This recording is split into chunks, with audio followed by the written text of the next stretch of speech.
Hello market lovers. मैं हूं संतोष कुमार। आज का हमारा टॉपिक है क्या टाटा मोटर्स के टाटा मोटर्स के प्राइस में आने वाली है घोर मंदी।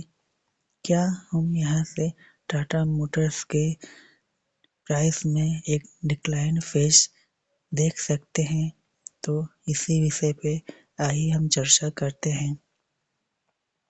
मार्केट लवर्स, जैसा कि हम देख सकते हैं, इसके फंडामेंटल में दिखाया गया है कि इसका मार्केट कैप लगभग 2,91,000 लगभग 3 लाख करोड़ का मार्केट कैप है और यह 32-33 की आरओई जनरेट करती है। दोस्तों, इसका पीई आप देखें तो 8.73 है। एक 32 का आरओई जनरेट करने वाले की कंपनी का पीई 8 मतलब बहुत ही सस्ता है। जब कंपनी 32 का आरओई जनरेट कर रही है तो मार्केट ने इसको इतना कम पीई क्यों दिया है? पहला क्वेश्चन तो यही आ गया कि इसका पीई तो अधिक होना चाहिए जबकि कंपनी 32 की आरओई जनरेट करती है। तो क्या टाटा मोटर्स के दाम में यहाँ से क्या देखने को मिल सकता है, इस पर चर्चा करते हुए अगर हम इसका टॉप लाइन देखें तो मार्च 2024 क्वार्टर से लेकर सितंबर 24 क्वार्टर करंट क्वार्टर तक इसमें हमको टॉप लाइन डिक्लाइन देखने को मिला। मार्च 24 में 1,21,000 से इसका टॉप लाइन कम होकर 1,09,000 और वहीं सितंबर में 1,03,000 तक हमको ये देखने को मिला ग्रोथ है इसका टॉप लाइन, जो कि एक डिक्लाइन फेज में है। और इसका हम अगर बॉटम लाइन ग्रोथ देखें तो मार्च 24 से लेके मार्च 24 क्वार्टर में 17,000 से जून 24 क्वार्टर में लगभग 1/3 हो गया और वहीं सितंबर क्वार्टर में जून क्वार्टर से हाफ हो गया, मतलब इसका बॉटम लाइन भी रिड्यूस हो गया। आइए अब हम इसके फंडामेंटल को देखकर हमको लग रहा है कि इसके दाम में एक मंदी आ सकती है। तो क्या हम टाटा मोटर्स के प्राइस को किस प्रकार कंसीडर करें, एक बार इस व्यू को और अच्छे से समझने के लिए हम इसका चार्ट एनालिसिस करते हैं। दोस्तों, अगर हम इसका चार्ट एनालिसिस करें तो ये मंथली टाइम फ्रेम में आपको हम थोड़ा पीछे ले जाने की कोशिश करेंगे। आप देखिए, ये 2002 में इसका दाम था लगभग 25 रुपये। जब ये ट्रेड करना शुरू किया 2025 से 2002 से जब ये ट्रेड शुरू करना 25 रुपये से शुरू किया और लगभग 4 साल 2006 में यह लगभग 190 रुपये का टच किया, मतलब 2500 रुपये से शुरू होके यह लगभग 7 गुना आप देखेंगे तो इसका दाम हो गया 4 साल में। 4 साल में कंपनी लगभग 7 गुना का रिटर्न दिया। फिर दोस्तों, ये पहला टाइम था जब 2002 से ट्रेड करना शुरू किया, 2006 तक इसने अच्छा रिटर्न दिया, लेकिन फिर शुरू हुआ 2008 की आर्थिक मंदी। तो आप देख सकते हैं कि थोड़ा मैं इसको जूम कर देते हैं, 2006 से लेके 2008 लगभग 2 साल में प्राइस ने जहां से मूवमेंट शुरू किया था 2002 पे, वहीं पे लेकर 2008 की मंदी ने इसको प्राइस को वापस वहीं पे ला दिया। तो एक तरह से आप देखें तो 2002 पे जो प्राइस था वही प्राइस हमको 2008 को देखने को मिला 2008 की मंदी के बाद। फिर कंपनी का एक बूम शुरू हुआ जो कि शुरू होता है मार्च 2009 से। मार्च 2009 से लेकर कंपनी ने अच्छी खासी रैली की, लगभग ये आपका रैली चला 2015 तक। लगभग 6 साल की इसने रैली दिया, जिसका प्राइस 30 रुपये से शुरू हुआ और लगभग 600 रुपये मतलब 20 गुना। मार्केट ने 20 गुना रिटर्न दिया 2009 से लेके 2015 लगभग 6-7 साल में मार्केट ने 20 गुना का रिटर्न दिया। फिर दोस्तों हमने 2 बार डिक्लाइन देख लिया था। 2002 में प्राइस शुरू हुआ, 2008 में डिक्लाइन हुआ। अब एक रैली दिखाई इसने 2009 और 2015 के बीच। फिर 2015 से इसका डिक्लाइन फेज शुरू होता है। 2015 और 2020 तक इसका डिक्लाइन आता है। मार्केट प्राइस जो 2015 में लगभग 600 रुपये पर ट्रेड कर रही थी, 2020 में इसका दाम 600 से कम होते होते 65 रुपये तक आ गया।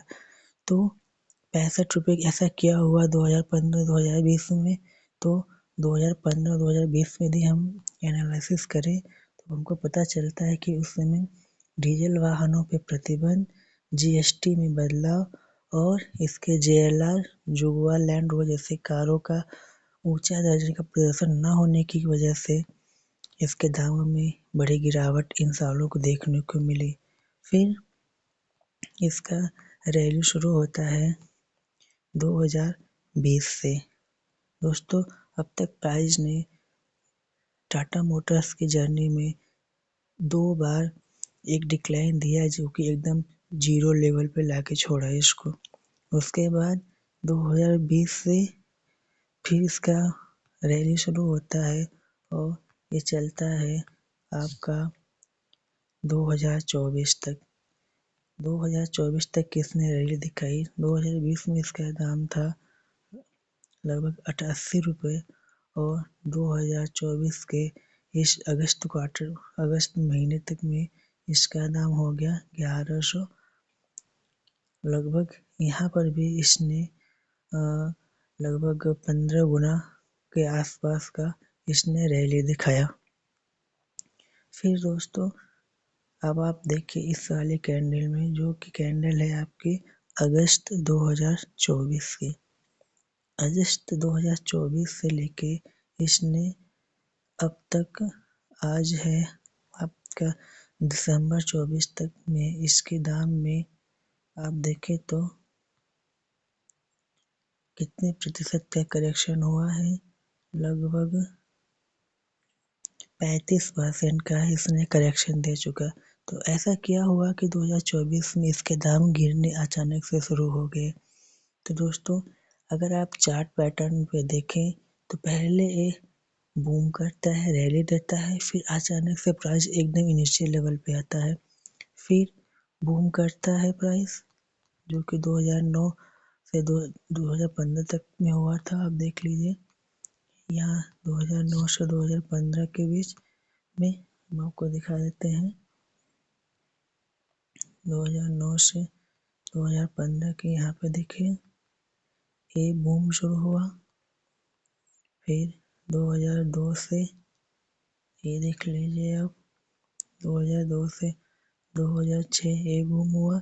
इसके बाद 2006 से 2008 डिक्लाइन, फिर 2015 से 2020 डिक्लाइन, 2015 से 2020 डिक्लाइन, फिर 2020 से 2024 तक का ये रैली। अब दोस्तों पैटर्न क्या बोल रहा है? एक रैली, एक डिक्लाइन, एक रैली, एक डिक्लाइन, एक रैली, इसके बाद एक डिक्लाइन शुरू होगा। डिक्लाइन जब शुरू होगा तो हर डिक्लाइन के पीछे एक कारण होता है। तो इस समय 2024 में से क्या कारण चल रहे हैं कि यह डिक्लाइन फेज में आ रहा है? तो इसके बहुत सारे कारण बताए गए हैं, जिसमें से पहला कारण है चिप्स की कमी। दूसरा जिसको हम सबसे अधिक प्रेफरेंस देंगे, जो सबसे अधिक महत्वपूर्ण है, वो है कॉस्ट ऑफ प्रोडक्शन का इंक्रीज होना। और तीसरी इनोवेशन की कमी और कंज्यूमर परचेजिंग पावर की कमी। ये सब कई मुख्य कारण 2024 में हैं, जो कि ऑटो सेक्टर में एक मंदी का दौर दिखाने के लिए मजबूर हो रहे हैं। तो दोस्तों अब 2020 से 2024 तक की रैली के बाद एक डिक्लाइन फेज तो बनता है, जो कि 4 से हमको दिख भी रहा है। तो क्या यह कहाँ तक जाएगा? क्या हम फिर से इनिशियल स्टेज तक यह मंदिर देख सकते हैं जो हम एक्सपेक्ट कर सकते हैं, जो कि प्राइस 1200 से लगभग 800 रुपये, 400 रुपये में लगभग 35% की गिरावट देखने को मिली है। क्या यह अभी गिरावट कंटिन्यू होगी?